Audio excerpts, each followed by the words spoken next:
Good afternoon, everyone. Welcome to the Clinical Trials Methodology course webinar series. Today's webinar is on Pragmatic Trials.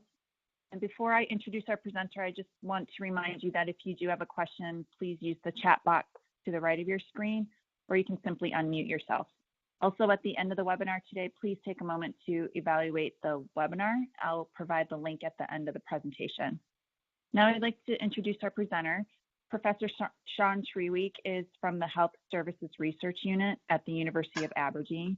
He is a health services researcher interested in efficient trial design, particularly around recruitment and retention, and the effective presentation of research evidence. He also helped to develop Precise2, a tool to match trial design decisions to the information needs of those intended to use the results. He leads an initiative called Trial Forge that aims to be more systematic about how we identify, generate, and use research evidence in making trial design, conduct, analysis, and reporting decisions. So finally, Dr. Treweek is an editor-in-chief of the journal Trials. So thank you, Dr. Treweek, for presenting today. And if you just want to go ahead and share your slides. Yeah.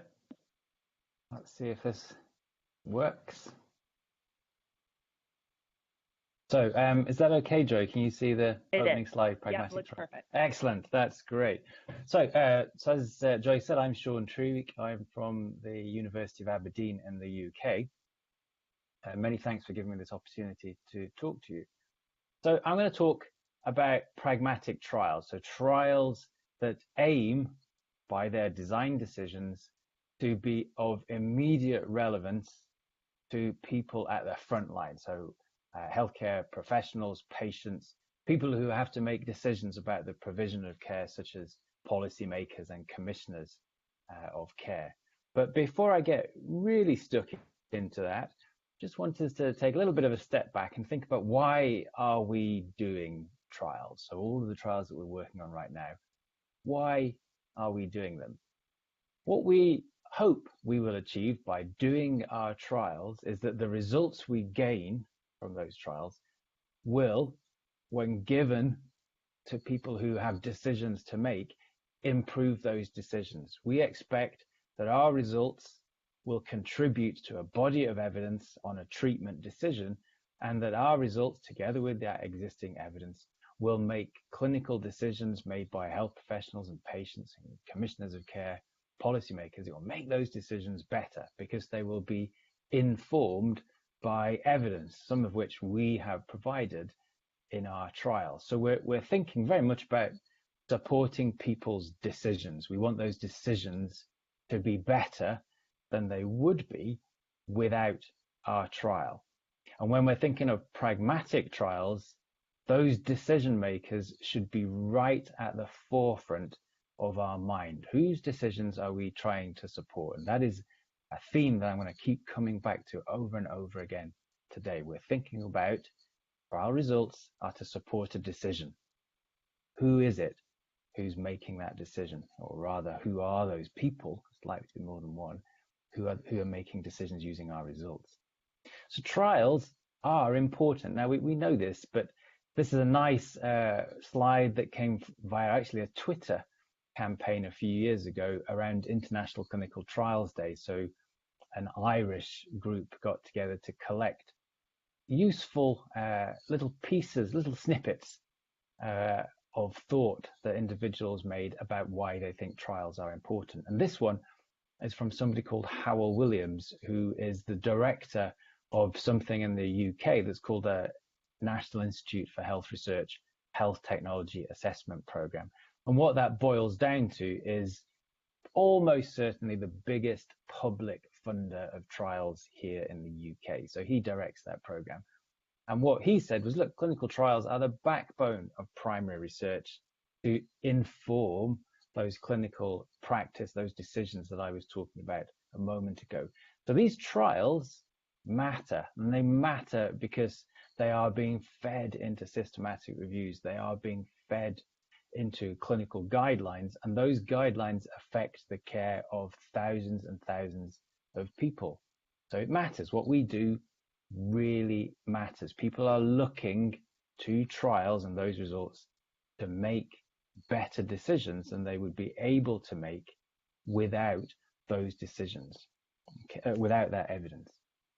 Okay, right. So let's get into the meat of the talk. We are designing a trial. Actually, at this point, it doesn't really matter whether it's a trial that's aiming to take a pragmatic approach where we're thinking about what is of immediate relevance to those people who are providing care day in, day out, or whether we're taking a more explanatory approach where we're making perhaps a small incremental change, seeing whether that will have any hope at all of achieving a benefit. We're not really thinking about that at this point. What we're thinking about is, who is my trial for? What do they need? In other words, who are those decision makers? And when we are thinking of pragmatic trials, where we're trying to aim for clinical relevance and immediate clinical relevance, if you're somebody like me, so I'm not clinical, my original background was applied physics, I do design trials. If I'm designing a trial that is aiming to be pragmatic, then that decision maker is never somebody like me. I'm not a clinician. I'm not going to be talking to patients at any point about the care he or she is receiving unless I am actually that patient. So the decision maker when I design trials is never me. So the thoughts I have about what might be useful information to provide to those decision makers, I can only get that by talking to lots of other people who are not me. So I would need to talk to those health professionals. I would need to bring in patients, members of the public, commissioners of care, nurses, other support staff. All of those people are the people I would need to think about if I was designing a pragmatic trial, because I am not the decision maker, and I never will be unless I happen to be the patient. And that's, of course, we're all patients at some time. But generally, if you're not clinical in particular, then you're almost always with a pragmatic trial having to look to some other people to help tell you what is needed. I'm going to try something here. You have to stick with me on this one as a way of highlighting a problem with trial design. So let's imagine we are thinking about who we are designing our trial for and what it is that those individuals need. And let's imagine that those people who you are designing your trial for have a particular image in mind as to what their trial will look like. It has a particular shape, has a look and a feel. And pictorially, let's imagine it looks like this vase of flowers. This is the sort of ideal trial that those individuals, those healthcare professionals, those patients, policymakers together, this is what they're looking for. Will improve their decisions. It will remove some uncertainty. Look, a trial that looks like that. That's what they want. Right. Now, when we're doing our trial, we need to think about our design decisions. We do want, this is the ideal trial. We will put together our trial. We'll make our design choices. We'll get some funding. We'll bring staff together and we'll run with that trial for years. We might involve hundreds of members of staff. We might involve thousands of participants. Years will pass. We'll do some work. We will deliver our trial. Now, let's imagine that we're looking very hard, working very hard with our colleagues to make sure we match what the individuals we think we are designing the trial for, what they actually want. We're thinking about their needs. And at the end of 5 years, say, we deliver this trial. Now, that's not bad. The world is not perfect. Perfection is really hard. And actually, there are some constraints that will work on us when designing our trials. Money being, of course, one of them, time being another. But if we are thinking very thoughtfully from the beginning, okay, who are we designing this trial for? What sort of things do they need from us? And we think about all of our design decisions, all of our conduct decisions, all of our results presentation with that in mind, we deliver a trial that looks like this.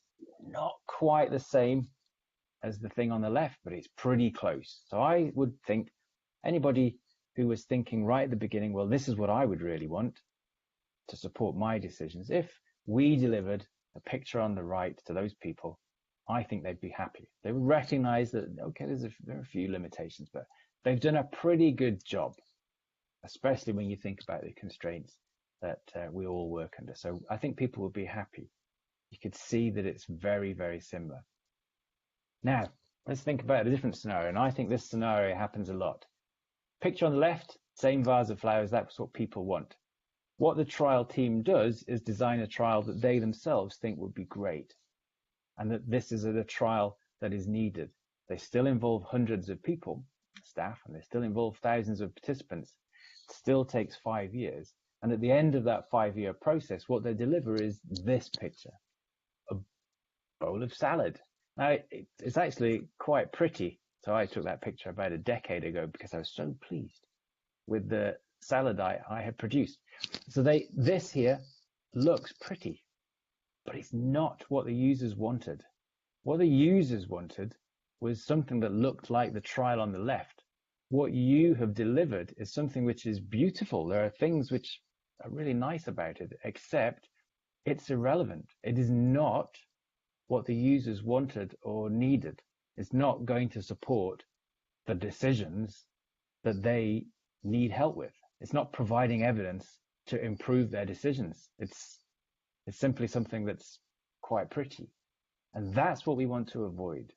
That's why we really need to think about the consequences of our design decisions for any trial, and most certainly for the pragmatic approach that we want to take with the trials we're talking about today. This is not a new discovery. So over half a century ago, two French statisticians called Schwartz and Lelouch made this point in what is a seminal paper. The reference is at the bottom. Most trials inadequately formulated, and from the very beginning.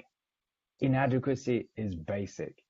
What they're saying here is that the trial teams mess up their trials in really fundamental ways right at the start, and that these errors are not the sort of error that you can adjust your way out of, or correct your way out of, or statistic your way out of. You're just duffed. You have messed up probably when the trial existed on paper in the form of a protocol.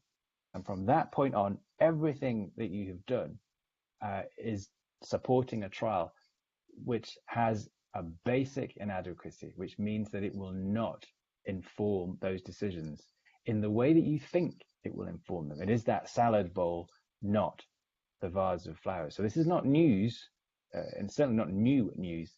Half a century old at least.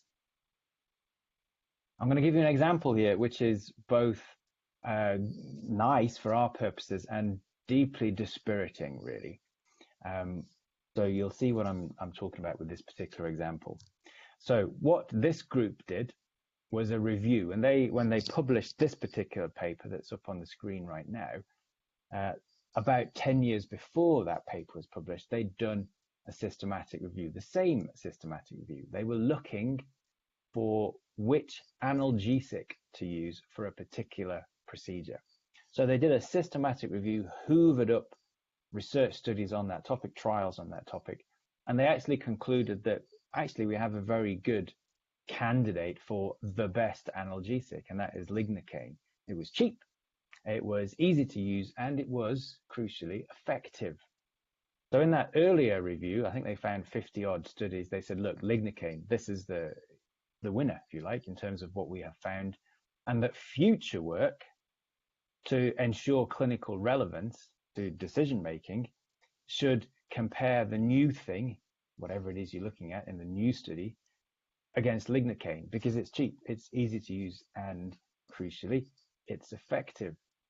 What they do in this study, the one that's on screen right now, is they reran that systematic review. And what they were looking for was what impact their earlier review had had on the direction of research. So had the research community in this area taken heed of their review and made sure that their studies were clinically relevant by comparing the new thing with lignocaine, because it was so cheap, it was so effective, and it was so easy to use. So at the end of this systematic review, they found 136 new trials done in that 10-year period, so a lot of activity. And of those 136, they defined 87 of them, so about 2/3, as clinically irrelevant because of the choice of comparator. So they compared the new thing against a comparator other than lignocaine. And in fact, most often it was placebo. And their point was that clinicians here have a very good analgesic already, lignocaine, that does the job. And if there's something new comes onto the block, what they might quite legitimately ask is, well, how does the new thing compare to the thing I'm quite happy with right now? It has to be better than that in some way. And if you compare it with placebo, then we'll say, well, we don't use placebo, we use lignocaine. How does it work against lignocaine? And if your study says, well, we don't know because we didn't compare it against lignocaine, well, then a quite rational decision on the point of a clinician would be, well, let's just ignore that. I mean, it's not answering a question that is relevant to my clinical question that I'm trying to address together with a patient in front of me right now. So it's really quite a striking example of an enormous amount of work. So there were 20,000 patients involved in these 136 studies. So there's a lot of patients who have given time and goodwill and to produce studies which do not answer a clinically relevant questions. So that, it's really quite striking. And a lot of those trials were designed with no knowledge of that systematic review. Another problem in the trials being designed without reference to the existing literature. And clearly we don't want that either. So let's think about how we might avoid some of those problems. So about a decade ago, a group of us got together to think if we could produce a tool that would help trialists to think through the consequences of their design decisions. And what we came up with was something called Précis. And Précis is a wheel. This is what the original Précis tool looked like. So it's a wheel, and the idea was that you would go around that wheel, you'd look at what we call design domains, and you would say how explanatory or pragmatic you thought that your trial was on that domain, and you'd make little marks. So you'd essentially go around, mark across on each of these lines, and then join them up. And that would give you a picture of what your trial looked like. And a highly pragmatic trial would be a big wheel out at the rim, highly explanatory would be close to the center. And people quite liked it. We got some positive feedback. A lot of people cited it, and some people did evaluations of it. And it's that latter point, those who looked at the tool itself, where we recognized that there were some weaknesses. People kept raising issues with it, one of which was there's no scoring system. So everybody who tried it out and looked at the methods invented a scoring system, and those scoring systems were different. And there are a number of other weaknesses that people highlighted. So what we thought we would do is, can we now develop a little bit more the Précis tool? So we had got some funding, and we got a PhD student, Kirsty Loudon, who finished some years ago now doing this PhD. But she led the work designing Précis 2. And her starting point, unsurprisingly, is, okay, what we want to do is a tool that will start with, who am I designing this trial for? And what sort of decisions do I need to make to ensure that those users are not forced to dismiss my trial as irrelevant? So in other words, who are my users and what do they want? So that was Kirsty's starting point.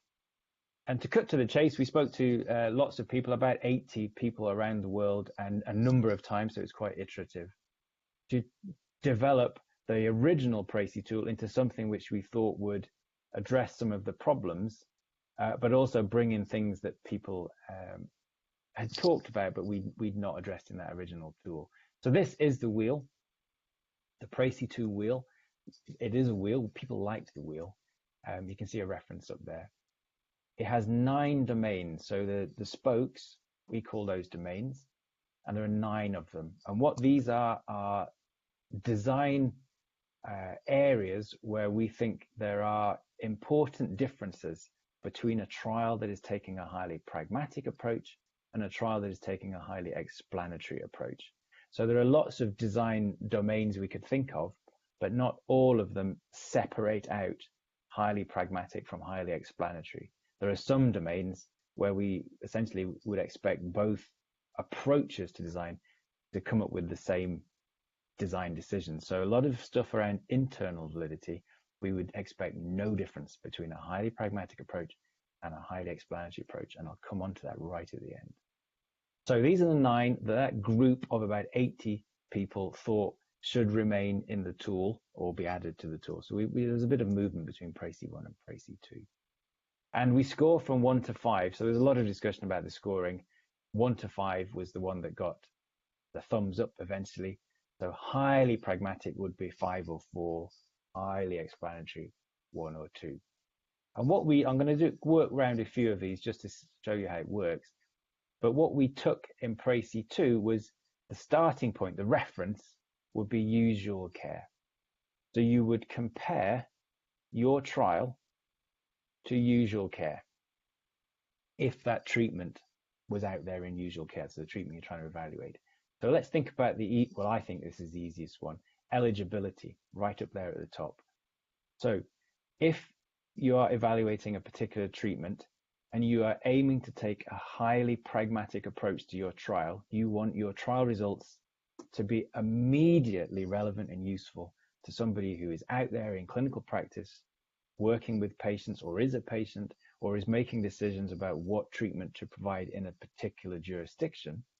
Then the eligibility criteria you are likely to want in your trial are the same as the eligibility criteria for the treatment if it was rolled out into usual care. So whoever is a candidate or likely to be a candidate in usual care, those should be the same eligibility criteria in your trial if you're aiming to take a highly pragmatic approach. So if you started to say, well, okay, we'd like to do that, but it's tricky to involve children, and actually it's tricky if we involve people who've got comorbidities. So we'll just select people who are over the age of 18, and we'll make sure that people who also have a heart condition and diabetes and are a bit frail, we don't want those in our trial because it's tricky. Then you've immediately put some distance between your trial and the types of people who would be candidates for the treatment if it was in routine care. And that would move the score away from 5 and is starting to move it towards a 1. And the more of those sorts of exclusions and the differences between your trial and the types of people who would be eligible for that treatment in routine care, if it was in routine care, the more the distance between those, the more likely it is to be an explanatory overall score rather than a pragmatic. So it's much more likely to be down towards the center than it is to be outside at the rim. So let's move just to recruitment, just to take a few of these. So recruitment is how do people end up in your trial? And this one's a bit tricky often because this is one of the areas which is a constraint. So sometimes in a trial, you might think, well, the ideal place to recruit would be in a clinic because that's how people would be introduced to the treatment if it was routine care. But if we did that, it would take us ages. And we just don't have the time to do that. It would take us 10 years or it'll cost too much. So we're gonna introduce people at the clinic, but we'll also perhaps go looking for people by looking through our record system and inviting people perhaps. So there's a difference there, and it might be an unavoidable difference, or it might be completely avoidable. But it's how do people end up in your trial, introduced to the treatment, compared to how they would end up in the trial were it out there in routine care. And what you could imagine as being highly explanatory is where you have ads on the TV, you have people in shopping centers, you have radio ads, and you're flooding local shops, those sorts of things. If those were removed, as they probably would be in routine care, if that made it very difficult for people to then find out about the treatment, then it's unlikely that you would see the same sorts of effects in routine care as you had seen in your trial because of the way recruitment was done. Setting, an obvious one here is most of the care might be provided in primary care, but because it's easier, you do the trial in secondary care in specialist centres. So your intention is to inform decisions taken in primary care, and yet you're doing the trial in secondary care because it seems easier. So that is a disconnect, and that would move you away from your intended purpose because you're doing it in the wrong setting. Organization is a new one, and it is about what do you throw at the trial to deliver it. And I'll give you a concrete example of how this works because it's easier to do it like that. So a trial which came to our trials unit in the design stage, it was for using a piece of kit in a residential care home for older people. And it's to do with reducing urinary incontinence. And so what they intended was that they would get a researcher to come into the residential care homes, set up the piece of kit, use the piece of kit with the residents, and then gather up all the equipment and move to the next care home and do the same. And what we said is you have now introduced a new type of staff who will not exist when the trial withdraws. You've got an expert who's come in. You need to make this thing work with the staff that are available. Otherwise, your intervention becomes not just the kit, but the kit plus an expert. So in that sense, their intention was to be highly pragmatic. They turned it into very explanatory on the organization because they were throwing some resource at the delivery of the trial that would not be there in routine delivery. So that's an important addition to the wheel that came up over those years between Précis 1 and Précis 2. Very quickly, I'll just do a couple of the others. So flexibility delivery is about, are we very protocolized? So do we insist that to deliver this intervention, you do this, and this in this order? And if that's not possible to imagine it being done like that in routine care, then you are doing a trial that is more explanatory than would happen in routine care. And adherence is, what if people don't follow the treatment in the way that you anticipate? Are you going to do anything about it? And very often it's possible to give some encouragement within routine care, but it doesn't go much beyond that. If within the trial you phone people up and you try and keep telling them how important it is to take the tablets or do the treatment, then you're moving away from that pragmatic approach. Okay, so you'd work your way around the wheel and you draw some dots, and then you draw them a line between all of them, and you get a wheel. And the great thing about this is that you see immediately what sort of trial you're designing. So this one, it's an imaginary one, this one is largely pragmatic, so that's the first thing. The second thing is you also see that it's just got two punctures, which means there's some inconsistent decision making. And your trial team, you might want to talk about that to see whether that is intended or whether it's just accidental. So the tool helps think through some of the consequences of your design decisions as a team at the design stage. So in that early stage when you're working with the protocol. And you can change all of this at the design stage without consequence. Well, you can, there are consequences, but it's not, the thing's not running. So if you needed to change the setting, you can do that. You just have to talk about, well, how would we make it work then in this new setting?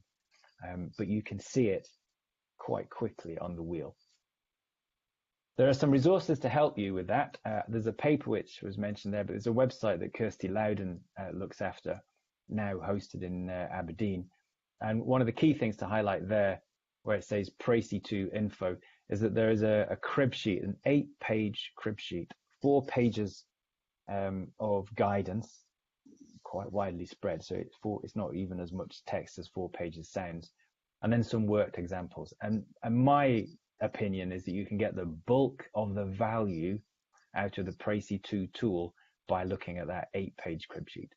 So you get most of the value of the tool just by looking through those 8 pages, and everything else is just icing on the cake. So that's quite nice. And then this is from the University of Colorado. We didn't have anything to do with this, although they mentioned it to us, but this is a really nice resource, an ebook, which talks about pragmatic trials, but they have a section on Précis 2. Really nice resource. So if you had a bit of a chance, you could look to that too. There's a lot of stuff in there, which I think is really nice. So to end this little section on Précis 2, what's the key thing to remember? Who are you designing the trial for? And what have you done to make sure they don't have to dismiss it as irrelevant? And for pragmatic trials, ones that are taking that design approach, what you are trying to do is make sure that the results that come out of your trial are as close to what is necessary to make a clinical decision today. This is not tomorrow's way far into distance decision making. You're working with clinicians today. What do they need? What are the uncertainties that they have? What are the outcomes that they need to use to talk to patients about which treatment alternatives are best for that patient? What do policymakers need to say, yes, we will now commit $10 million to supporting this piece of care in our area?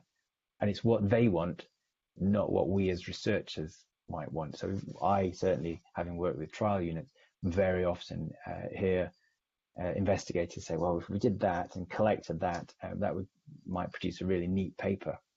For a highly pragmatic trial, I don't really care about that. That's not the key question. Neat papers that might just be interesting are not really interesting if what we're trying to take is a highly pragmatic approach that is answering real uncertainties that clinicians, policymakers, patients have today.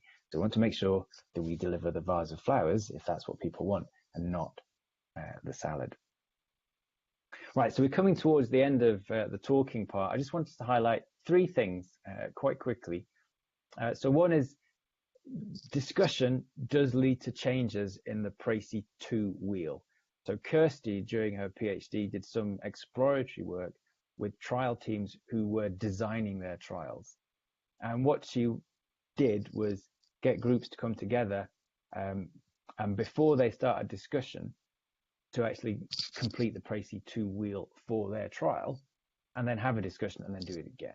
And this is a before after for a particular trial. And we don't need to look at any of the detail except that the blue shape has changed. And what is sometimes striking is how different people within the same trial team can be with regards to what sort of trial we are trying to do. So there can be quite a big difference of opinion, and it's nice with the tool in the sense that it raises that to the fore. Everything becomes a bit more explicit. And on this example, the thing that really changed in people's mind was the organization. They saw that their trial was throwing a bit more resource at delivery than perhaps they had thought about. But actually that was partly because that's the intervention they were evaluating. That intervention changed some of the organization of care. And that's actually very often what you would find if you had a highly pragmatic trial, but the intervention is introducing, say, a new member of staff, then the wheel itself will look highly pragmatic on the domains except organization, because that's the thing that the intervention is trying to change if it's a delivery intervention. So what this picture shows is that discussion within the trial team. This is a group of people who together are designing the trial. There were differences in understanding with regards to the trial they were trying to develop, and discussion changed the group's view of what sort of trial they were developing. This was something we did, Kirsty and I, just to look at basically what sorts of differences are there with regard to design approach for trials included within meta-analyses. So we chose one Cochrane review, and we looked at the 23 included trials in that review. And I'm going to show you, well, you can see a picture on the right already. I'm going to show you a different picture. So it doesn't matter which trials they are. But remember, all of these trials, these all represent an individual trial. They're all in the same Cochrane review, trying to collate evidence and make some decisions about the certainty in the evidence we have for particular interventions. And the thing that's striking about these pictures is that those blue shapes are very different. So the approach to design is very different. And what we speculate, we haven't really done very much in this yet, is that some of the heterogeneity that we see in meta-analyses may well be due to this sort of difference here, where the design approach is quite different for trials which may find themselves bunched together in a meta-analysis. That was quite an interesting finding. And I'm going to end on something which I think is important for us to highlight. You may hear sometimes, and it's certainly I've seen people in print making this point, is that there's a belief that if you're taking a more pragmatic approach to design, you are in some way trading off internal validity for external validity. That there's a balance, and you can't have a lot of one without having less of the other. So we'd never really bought into that argument. So what we did with a bunch of trials from that systematic review was use the Cochrane risk of bias tool to assess the risk of bias for each of the trials. And we used the same categories of high, low, and unclear that Cochrane used. And then we used the PRACY2 tool to bunch trials as either essentially explanatory, essentially pragmatic, or neither one nor the other. And the way we did that was the number of domains that scored above 3 for pragmatic, below 3 for explanatory. And if there wasn't a large number in one direction or the other, we called them, well, they're neither one nor the other. So we tried to do this sort of fairly basic bunching and looked at risk of bias. It's for a small number of trials, but if you look across the numbers, particularly, let's say, at the high risk of bias and then the unclear risk of bias, then the number, the proportions in each of those categories of explanatory, pragmatic, and neither one nor the other, we're not seeing, I don't think, an overwhelming picture that if you take a more pragmatic approach, that your risk of bias is much higher than if you take a more explanatory approach. Now, these are small numbers, but Kirsty and another colleague called Marek Zwarenstein have done a bit more of this with a larger number of trials, and it's the same picture. There are plenty of ways to mess up the internal validity of your trial, irrespective of whether you take a pragmatic or an explanatory approach. The approach itself, there's no reason at all to compromise internal validity by taking a pragmatic trial. It is not, and a pragmatic approach is not an excuse for now doing a sloppy trial. You want high internal validity in a pragmatic trial in just the same way as you would with a more explanatory approach. And the data, when you look, suggests that it is not a driver of risk of bias. There's no reason to believe that sloppiness in internal validity has something to do with pragmatic approaches, and nor should someone be willing to say, well, we'll compromise there because we're taking a pragmatic approach. That's equally bad. It's not an excuse for a sloppy trial. So this is the summary slide. So we're at the end of the talking part. Basically, all trial designers, irrespective of whether it's a pragmatic approach or a more explanatory approach, all of us need to think who our user is. And once we've identified our user or users, it is their information needs that count and not ours. And for somebody like me who's non-clinical, sort of physical sciences background, I am always looking to other people to inform my judgments as to how this design is going to work, because it's not my opinion that counts. It's irrelevant. For pragmatic trials, those users are likely to be health professionals, patients, policymakers, commissioners of care. They're not researchers. So the researcher view of what might be neat is generally irrelevant for a pragmatic trial because we are not the users. And this last point, I think, again, to try and avoid if we added this, it would produce a neat paper. Neat papers are not really what we're about, in my opinion, with pragmatic trials. We're about answering important questions that will reduce uncertainty in the decisions made on the ground now by health professionals, patients, and policymakers. That's what we're really about with pragmatic trials. And those are the things that should be driving our design decisions. And our design decisions can make our trial results much more or much less relevant to those people. So we need to be careful what we do. There are some resources I've mentioned on the PRACY2 website. And that's the end of the talking part. So thank you very much for listening.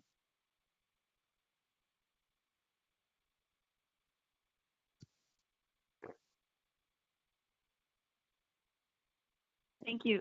Are there any questions? Does anyone have any comments or questions? You can use the chat box or unmute yourself. Shaun, that's an excellent presentation, and I think keeps things focused on what is important in research.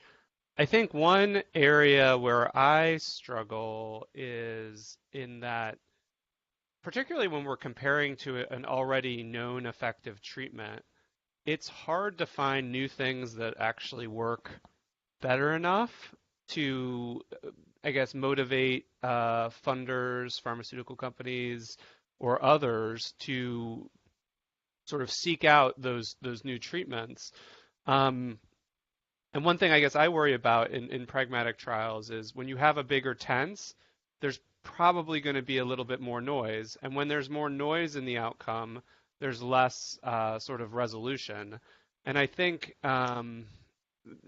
it's somewhat conditional upon knowing that we have some things that probably work in small groups of patients. How do we broaden them and see how well they could work, or if they work in larger groups of patients? And I guess how do we find how do we find things that work first before going to the larger investments and the larger, more pragmatic trials? I remember a long time ago we had the same discussion together with Dave Sackett, who was instrumental in the original Précis tool.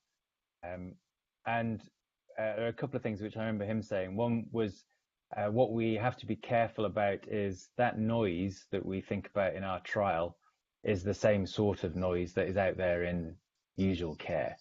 So by embracing it within our trial, if we have, for example, wide inclusion criteria, it's not a weakness, it is a recognition that our trial now involves the same sort of noise level as routine care.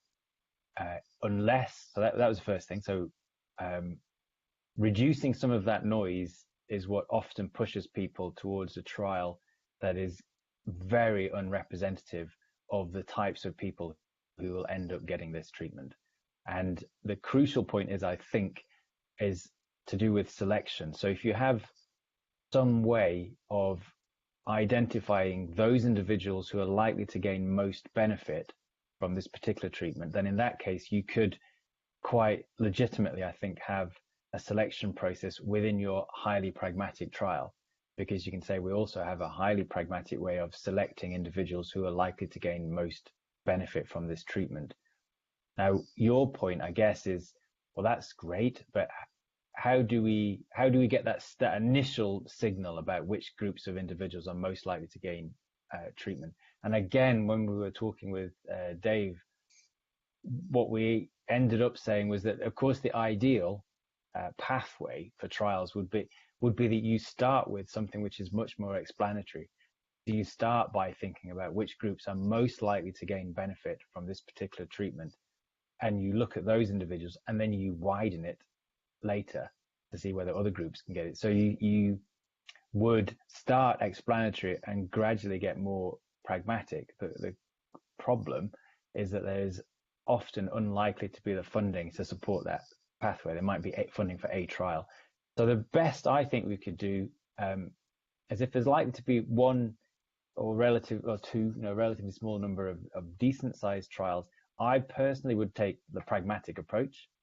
But you'd look for who might be a candidate for this particular treatment, but within that, you're going to try and do some subgroup analysis.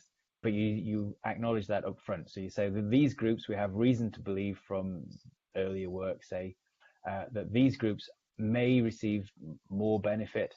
So we're going to make sure we have enough individuals within our trial in that category for us to do some meaningful subgroup analysis. But you would still do the trial as a highly pragmatic trial. So you're now trying to make sure you have enough individuals within some of these subgroups up front. So you identify them up front. It's not something you do on the fly, but you do it up front. But I mean, I see the concern, most definitely. But I think some of that noise, it really stuck with me. What Dave was saying was, we have to embrace it. This is what the world is like. It's the noise that we would see out there in practice. So for our trial, we're going to have to look upon that as this is going to make our result package more meaningful to individuals who are day in, day out working in that noisy environment. Yeah, and I think that's a really great response. I think maybe, sometimes these things end up being, and certainly if others have some questions, please enter them in the chat room or raise your hands or get me to stop talking. Although you all will be, I have to go up to stroke rounds, so I won't be able to pontificate for too long. The the one, so I think maybe now that I think about my question a little bit more, is there is always a problem, regardless of whether the trials are explanatory or pragmatic, in that it is challenging to make decisions based on smaller trials as to how you should invest in the larger trials going forward. And that's not really a pragmatic versus explanatory problem. That's somewhat of a problem in simply the tradition in that we tend to have smaller phase 2 trials, but we may not, it may be hard to learn from them as to what we should invest in. I use the example of, say, thrombolytics for stroke. I come back to this example a lot in that TPA has been the treatment alteplase for a while in terms of a drug therapy for stroke. FDA approved here in the United States in 1995. But to do a trial where we've found something that would be better, we've done some, but to do a trial where we have a large investment in a large pragmatic trial, or a large explanatory trial for that matter, would require many patients. And the candidate agents are all probably better, but somewhat, not quite better enough that people are excited about writing the check for the 30,000 patient trial, even though we're treating, probably tens of thousands of patients a year clinically anyway, but where it could be very helpful to do something that's maybe 2 to 3% better. But using that earlier phase, I guess, to get excitement for the secondary phase, the second larger phase. I guess I'm just sort of sharing with you some of my personal scientific problems, but I think the overall question of, I guess, how does society and how do research networks, I guess, make decisions about what to do the major investments in? Because I think a lot of times pragmatic trials do tend to be larger and they may be more efficient in other ways, but how do you help make decisions on those later trials based on the earlier trials? I guess that would be the short version of my question. Yeah. So interestingly, perhaps, it's to do with trials, but it's a different type of trial. It's to do with research methods. We've been thinking of some similar problems because in that particular area, more or less all the trials that we do of a research method alternative are underpowered. So they're all very small, or very often they're very small. So what we'll be trying to do there is make a decision about how certain we are in this evidence base with a lot of trials which are too small. So we're basically going straight to meta-analysis, but we do it on cumulative meta-analysis. So we want to keep adding the new too small trial to the body of existing evidence, and then have some decision criteria as to whether we now think we have certainty and what sort of trials we should now add to that body of evidence to reduce any existing uncertainty. And we're doing it in what I think is a safe and easy area to do it, which is trial process methods such as recruitment strategies or retention strategies or how you disseminate your results. But it's not difficult to think, if it worked there, in principle, you could start thinking about how it would work in other spheres too, and big clinical trials, and that we explicitly I think we should use cumulative meta-analysis more, accept that some of the studies will be too small on their own, and that we perhaps worry about that a little bit less if we're building up an evidence base where we are sharing very similar protocols, which is what our stuff is doing. Very similar protocols, very similar outcome assessments, very similar analysis approaches, so that we can pull the data and then we look at the body of evidence and make judgments about how certain we are in that body of evidence. So we're also very alive to the quality, if you like, of those trials. So there's some sort of coordination about that, which is also required. But it's the same issue, I think, as that we would have with clinical trials. Is if we have a bunch of trials that are looking at similar sorts of things, how do we make a decision as to whether it's worth investing in another trial or a bigger trial, and what should we be measuring in that new bigger trial? And I suspect it would be nice if we started to have some very clear processes for doing that, with some very clear criteria, and we do that early on, and then we work through them. And we're experimenting essentially in trial process methods, because that's an area I'm particularly interested in. But very much I'm thinking, if it worked in trial process methods, maybe we could shift it into some other types of trials too, so that we get a little more structure regarding our decision making. As a community, we're looking at the body of evidence rather than at individual trials to make decisions about future research. It's not answering your question as this is the answer now. It's we have some ideas for certain types of embedded trials, which I think might be applicable in the future to clinical trials proper. I think it's a great answer. I mean, I think the idea of considering things from the perspective of some sort of cumulative meta-analytic framework of here, thinking of this sort of taking it back down to the scientific method, having a real good accounting of what we know now and how much we could update our current state of information based on collecting some new data. And if we're like, but then it's also that secondary question of, can we tip things enough to say, oh, we ought to be making a major investment? And that's, I think those are all parameters that are somewhat unknown to us in terms of what grantees will put out there into that, what review panels will say yes to, and so forth. So I agree. It's hard stuff. The one thing that I guess that would be sort of maybe outside the scope of anything you or I could answer is that I do think that there is a sort of latent variable in terms of medical treatments, in that, particularly in large diseases, let's say,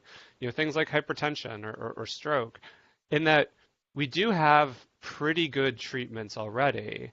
So to come up with treatments that were as good as they were in the past, because they were being sort of compared to either nothing or pretty bad treatments, the newer treatments are unlikely to be as incrementally better than the existing treatments were over nothing or very sort of crude treatments. And that, even though we sort of hold things to a tradition of this is the effect sizes we were looking for in these diseases, we know that in certain diseases where there are established treatments, it should get harder and harder over time to find those big of effect sizes, and that we don't typically, I guess, account for that it's harder to come up with new treatments when we have existing treatments that are working pretty well, not perfectly. And again, I don't expect that you or I could come up with a solution to that, other than to say we should invest in trials that are larger. Yeah. Oh, well, I mean, another response perhaps is that maybe it's not if the effect of a new treatment is very, very close to an existing treatment, then perhaps it's not the effect that we should be looking at. It's so what else would make it worthwhile using that treatment? If they're very similar, then why bother? It doesn't sound like a great investment to me if you're going to end up with something which is ever so slightly different in either better or worse. There would have to be something else, and generally I'm assuming it would be something about the cost or the side effect profile. So the thing that you're really interested in is no longer the effect, but it is on reduction in a side effect like nausea or something. So it might be a similar effect in terms of whatever it is it's treating, but has a much lower impact with regard to pain or nausea, the side effect profile. And that's what we're focusing on. So I can fully understand why somebody who was just looking at, well, we're going to have a very small effect here. Should we really pitch in a whole raft of funding to fund our 30,000 patient trial? And I think, well, it sounds quite rational to say, well, no. If the difference is going to be so modest, maybe we should be looking for something different. Yeah, and Why would we? maybe phrasing it slightly differently, if I was to use my stroke Mm, example, if 40% of people were getting better with TPA and before that 30% of people getting better with placebo, it would be nice if we could get 45% of people better. That's a 50% mm, relative increase from the existing treatment versus 40. But since that first trial, we saw that 10% effect. People are looking for mm. really only looking for the things that will get it up to 50. And it's Yeah, yeah, and that I think that's sort of the prior constraints that I think we're putting on some of our trials is that yeah, if we're looking for that, not to say that 40.5%, again, if it was a really cheap drug or there were other advantages, I think that goes mm-hmm. there. But I think some of it Yeah, is to to those things. All yeah. No, right. I agree. I agree entirely. So any other questions?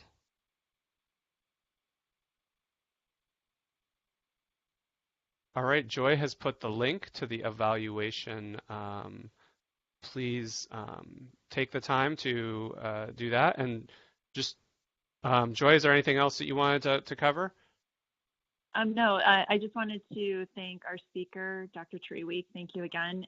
And we do have our last webinar in the series next week, November 5th at noon Eastern Time on common data elements. I hope you guys can join us for that as well. Thank you, everyone, for joining. That's All right. great. Thank you very much. Thank you, Shaun. Cheers. Cheers. Bye bye. Bye-bye.